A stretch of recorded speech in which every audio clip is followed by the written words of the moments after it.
கரெக்டா 5000 எண்ணிதார் லட்சுமி ஆட்டோக்காரரு 10 பிளாப்லாம் இருக்கான் ஒரே இதுல ஒரே கிளையில.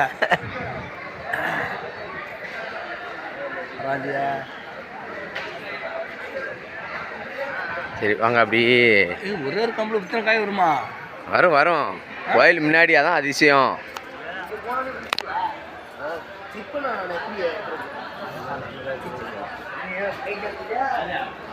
வரோம் எண்ணிட்டீரா அப்படி மேலே ஏறி எண்ணித்தீரா 10 மேலே ஏறி எண்ணுவியா? அன்னதானத்துக்கு வரிசையிலங்கிற இப்பவுமே ஆள் ரெடி ஆகுது. 8 மணிக்கு அன்னதானம். இப்பவுமே போய் வரிசையில் நின்றுக்கிற வேண்டியதான். ஆ இங்கே வாரோம்.